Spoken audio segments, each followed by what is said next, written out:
Beloveds, I am so glad that you are here, and we are going to be talking more about launching and growing your podcast today on Podcasting for Spiritual Women.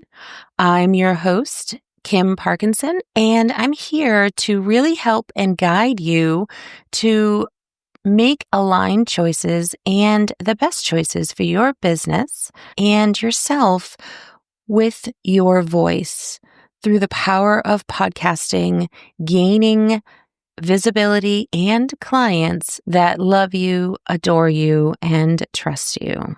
You've said yes to starting a podcast, and that is huge. Congratulations. But now you might be wondering, where do I even begin? And that's exactly what we're talking about today. The first 5 decisions you should be making before launching your show. And these just aren't tech choices. They're energetic, strategic, and soul-aligned foundations that will shape your entire podcasting journey. And we're going to start with number 1, your podcast's purpose. This is so important, right? We've talked about this, I think, briefly before, but getting clear on your why and why you're starting this podcast. What is the end journey? Is this to call in aligned clients? Is this to educate people? Is this to tell your story? All of these are important, right? Is this to create a platform for your healing work? For people to learn your modality? Your purpose will guide every episode, every guest, and every piece of content that you create from here on out. When you're clear on your why, the how is going to get easier, right? So it's not really super difficult, but you're going to make sure that you know what your why is to get started. The other piece that you really need to pay attention to, your next decision, is who are you speaking to? This is a big one. And it's where so many spiritual entrepreneurs get a little fuzzy. You want to define your ideal listener clearly and specifically. I'm serious. This is really where people have a lot of hiccups because as women, we're guided to nurture and we're guided to really show up for everyone. But not everyone is your ideal client. Not everyone is the person that you want to be on that journey with you. So you want to take a look and see, are you calling in clients that are seeking more visibility? Are you calling in clients that are launching their businesses and their first offers? Are you looking for clients that are growing your community? You really want to be very specific. Are you teaching? If you're teaching, who are you teaching? Are you teaching moms? Are you teaching single women that are young? Are you teaching something, or do you have something to share for women starting a second career? It could be any of those. It could be all of those, but you really need to really hone in on who your ideal listener is and be clear and specific. You don't have to be clear and specific to them specifically, but in your head, when you are creating your podcast content, you need to know who you are speaking to. Speak to that one person and build a connection with her with your voice. The saying goes, when you speak to many, you speak to none.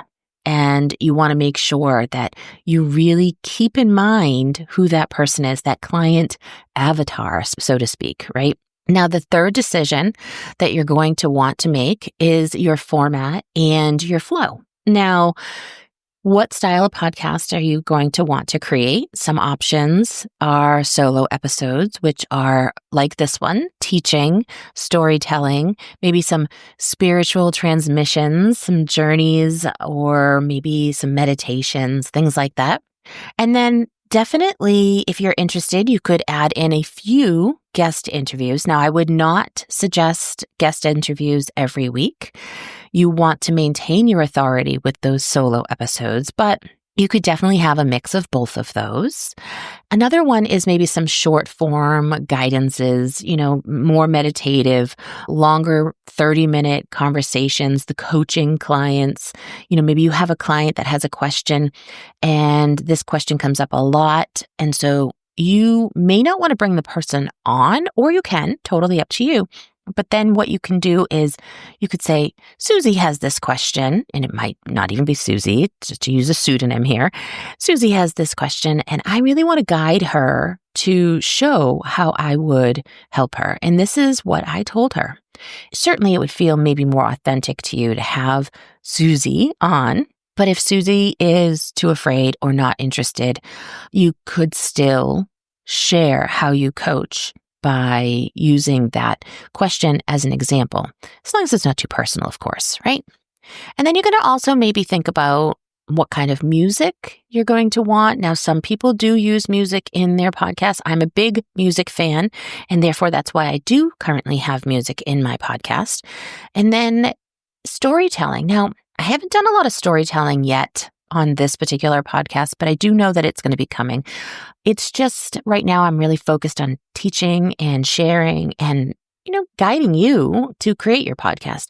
But I definitely have stories to share. And I do know, just based on stats I've seen before, those storytelling ones where I share more deep and intimate conversations about my life, those are probably going to be the ones that people gravitate towards. Yeah, sure, there's going to be those ones that maybe have a punch, have a poignant information that people are like, yes.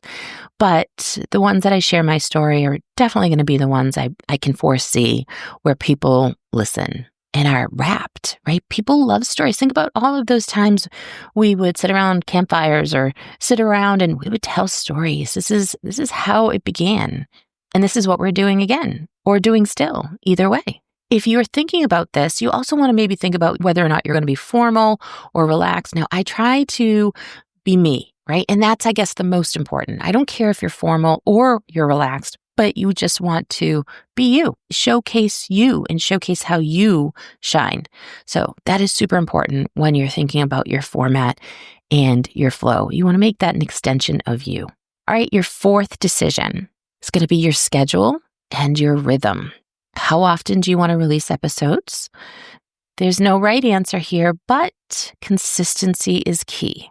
So whether or not you go weekly, bi-weekly, or I'm going to say monthly, but I really don't feel like that is actually enough. I really feel like you need to go weekly or bi-weekly. And maybe at first, maybe twice a week. I really feel like if you want to get the most bang for your buck and you really want to get that out there, then that's the perfect way to go. You just really want that information to be in their hands almost immediately, right? So having a weekly episode is going to bring that. And if you're worried about doing any type of marketing for that, we are going to be talking about that in the future as well. But you don't have to worry about whether or not you did any marketing for it immediately if you have become unaligned with it. So the key is always consistency, and it's just how you honor your energy and plan for that sustainability, because the last thing you want is to be burnt out. You want to be able to say, I got up on a morning and I really felt called and I recorded 3 episodes before 10 a.m. And it's possible. It's absolutely possible. It's just how you feel. And keep your episodes to something manageable for you. I'm trying to keep each of my episodes to about 15 minutes. And I think that's going to work for me. And I think it's going to work for you because it's going to bring you value, bring you information, and yet still it's going to create that consistency, right? Every week I have something different, something special to teach you, a story to share, and that's just going to keep you interested for the next week because it's easily consumed. 10 minutes, 15 minutes, 20 minutes, easy consumability here. And then let's talk about the decision number 5. So that's going to be your tech and your tools. Now, there's so much. I could talk an entire episode about your tech and your tools. And this is often where people do get overwhelmed, but it can be simple. You really need a quality microphone. And mine, I'm using an ATR 2100 and it just plugs right into my laptop. And I do have it on a boom arm, but it's just I think it was under $100 US. So it's not a huge investment. And I think they're cheaper now too, by the way.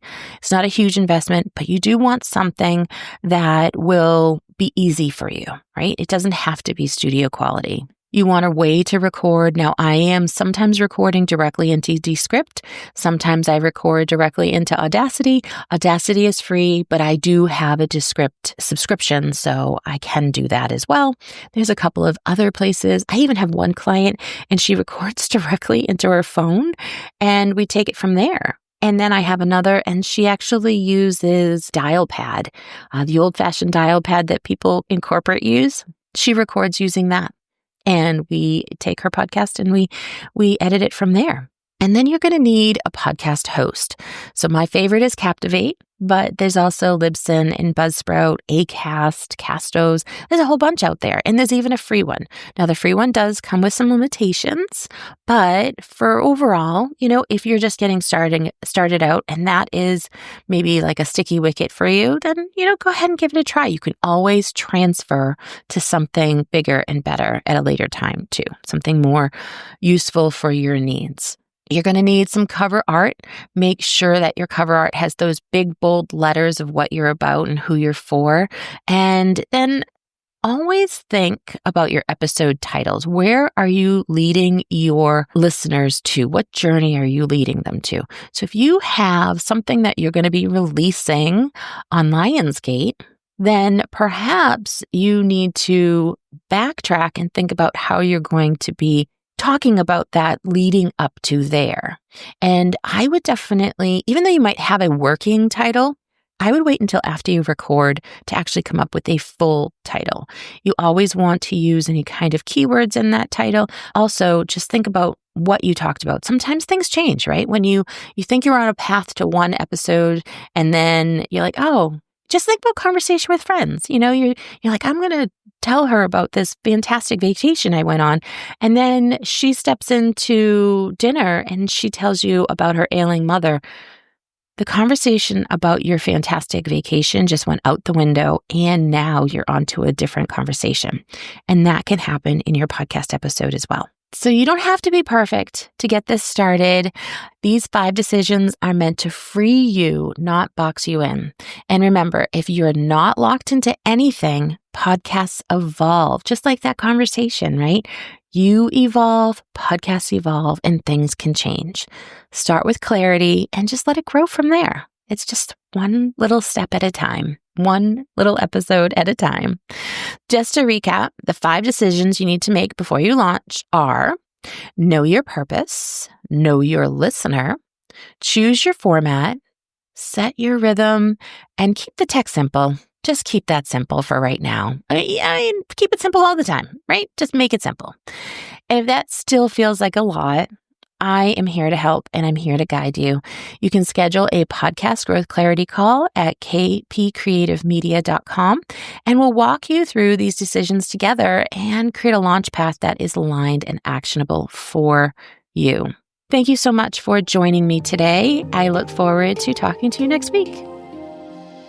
Thank you so much for listening to this episode of Podcasting for Spiritual Women.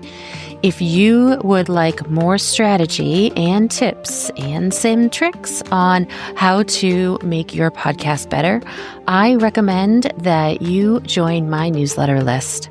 You can find that at kpcreativemedia.com/newsletter. Until next time.